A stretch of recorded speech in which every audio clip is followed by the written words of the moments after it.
Beaucoup de prises de parole à la tribune des Nations Unies lors de la 78e session de l'Assemblée générale à New York. En constat, le monde va mal. La situation montre que nous sommes confrontés tous à des défis complexes. Des conflits, des guerres, des crises humanitaires, des troubles politiques et des tensions sociales déchirent le nord, le sud, l'est et l'ouest. C'est le cas dans mon propre pays. Et ces défis croissants, aggravés par les problèmes économiques mondiaux, sont de plus en plus difficiles à régler. Outre les tragédies humanitaires, la guerre qui ravage la frontière orientale de l'Europe engendre des problèmes en tout genre, économiques, sécuritaires, énergétiques, alimentaires. Le terrorisme, quant à lui, utilisé comme instrument pour mener des guerres par procuration en Syrie, en Afrique du Nord et dans le Sahel, cause des dégâts irréparables, un climat de plus en plus précaire en matière de sécurité. Les zones d'opération des organisations terroristes qui prospèrent en exploitant les enjeux de puissance recourent de plus en plus aux avancées technologiques et conduisent à une dégradation des conditions sociales partout dans le monde. La xénophobie, le racisme, l'islamophobie provoquent de nouvelles crises et atteignent des niveaux alarmants. Quelle que soit la région de la planète concernée, le changement climatique et les catastrophes naturelles sont devenus une réalité quotidienne. Savez-vous ce qui est pire encore? Eh bien, c'est qu'il semblerait que nous nous soyons habitués. Nous nous sommes habitués aux violations flagrantes des droits humains, en Ukraine, à la guerre, à la mort. Pire encore, plutôt que d'y faire face, nous sommes accoutumés à détourner le regard face à une réalité triste et crue que nous nous efforçons d'ignorer. Ceci nous a menés à davantage de défiance entre les êtres humains, à une inégalité entre les nations, au non-respect des accords de paix. Et, étant donné cette situation, la prospérité et le progrès sont impossibles. Aujourd'hui, ici, devant vous, je déclare que cette organisation n'est pas la plus active qui soit. Nous connaissons l'insécurité alimentaire, les guerres sèment des morts, les migrations se multiplient, entre autres nombreux problèmes. Nous devons faire en sorte que cette organisation fonctionne. Nous devons agir de concert. Nous avons besoin d'une organisation renouvelée, qui cherche des solutions. Mais nous avons avant tout besoin de pays disposés à dépasser leur position idéologique, à venir à bout des conflits ancestraux. Le moment est venu pour les êtres humains, représentés au sein de leur peuple, de se serrer la main. Ils doivent être disposés à partager les richesses, à investir dans les pays qui en ont besoin pour survivre. Il s'agit de sauver la race humaine, de sauver la planète. Il s'agit de permettre aux générations futures de vivre dans la paix et le développement.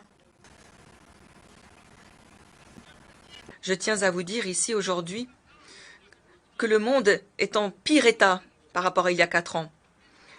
Plus que de discours ou d'engagement ou de traités, ce dont le monde a besoin, c'est d'action. La région qui souffre le plus des assauts des changements climatiques est celle des Caraïbes et de l'Amérique centrale. Certains pays n'acceptent pas les accords de l'ONU sur les changements climatiques. Ils ne payent pas non plus leur contribution.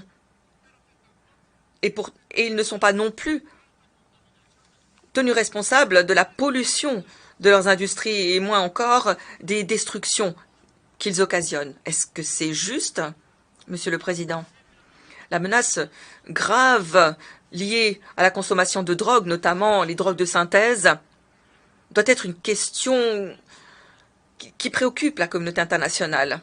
Il s'agit d'un ennemi invisible qui touche la santé, qui a une incidence sur la gouvernance et freine le développement des pays. Parmi les changements que nous devons opérer dans ce domaine au sein de l'organisation, les pays doivent comprendre que la criminalité transnationale doit être combattue de manière transnationale. En effet, les grands pays consommateurs sont les principaux pays qui blanchissent l'argent fruit du négoce de la drogue, ce qui fait que cette lutte relève de notre responsabilité à l'échelle mondiale. Le Guatemala est fermement attaché à promouvoir la sécurité alimentaire et l'objectif fin zéro, qui fait partie intégrante du programme de développement durable à l'horizon 2030. Tout ce qui se pose dans le monde aujourd'hui, comme problème, demande une action commune, beaucoup de solidarité. Il faut une responsabilité collective. Nous pouvons y arriver si nous mettons la volonté politique nécessaire. Le G20 l'a montré en admettant l'Union africaine comme membre de plein droit. Je remercie vivement les membres du G20 pour leur soutien unanime à cette initiative que le Sénégal avait portée lors de sa présidence en exercice de l'Union africaine. Nous souhaitons que l'exemple d'inclusion ainsi donné par le G20 soit suivi par le Conseil de sécurité et les institutions de Bretton Woods pour un multilatéralisme plus représentatif des intérêts de tous ses membres. De même, le Sénégal reste attaché à la vision des relations internationales apaisées, fondées sur l'égalité, fondées sur l'égale dignité des peuples, des cultures et des civilisations.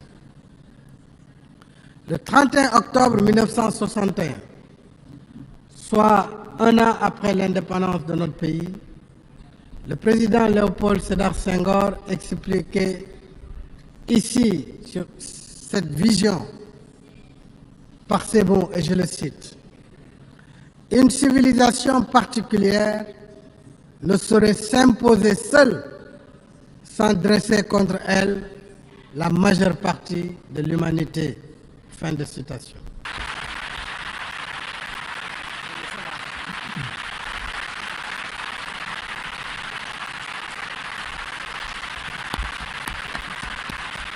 Dans l'approche des solutions, il faut redonner un sens à la famille, quelle que soit la civilisation dans laquelle on se trouve.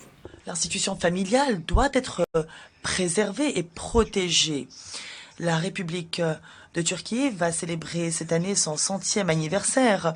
Nous continuerons de tout mettre en œuvre pour assurer la paix, la sécurité et la prospérité pour tous, au bénéfice de l'humanité tout entière. Et j'espère que les travaux de la 78e session de l'Assemblée générale renforceront l'esprit de coopération et de solidarité. Quel est l'intérêt de préserver la planète si nous n'avons plus d'enfants et de petits-enfants à qui la transmettre? Si de plus en plus de personnes n'ont plus d'enfants, s'il y a moins d'enfants qui naissent chaque année que de personnes qui décèdent chaque année, ce monde volera en éclats. Nous, Hongrois, estimons que la solution à cette crise démographique réside dans le renforcement de la structure familiale. Il faut que chacun puisse avoir une famille heureuse et complète.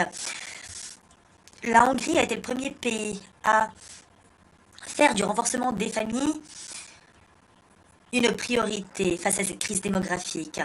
Nous avons un système d'aide aux familles extrêmement solide et étendu. Au sein de l'Union européenne, nous sommes le pays qui dépense le plus en allocations familiales. Ceci n'a pas détruit l'économie hongroise, bien au contraire. Renforcer les familles et les aider est un phénomène positif en termes économiques. Nous protégeons la liberté parentale. Nous sommes convaincus que le droit d'élever ses enfants n'appartient pas à l'État, ni aux ONG, ni aux médias, ni à l'industrie de la connaissance. C'est aux parents qu'il revient d'en décider. Tous ceux qui ont des enfants le savent. Ils veulent que leurs enfants vivent dans la paix et la liberté. Les familles transmettent leurs valeurs à leurs enfants. Celles-ci passent de génération en génération face à toutes les difficultés, face au traumatisme historique, face aux défis. Le message du sommet démographique de Budapest, qui s'est tenu dans notre capitale, vieille de 150 ans, est clair. Les forces pro-famille aujourd'hui défendent les valeurs et les intérêts qui sont les nôtres. Même à l'heure où les idéologies anti-famille et anti-enfants mènent une offensive sans précédent. Et surtout, en cette temps-là. Nous reconnaissons l'importance de la famille. La famille est la clé de la sécurité. Une famille forte, unie et en bonne santé est une garantie de sécurité.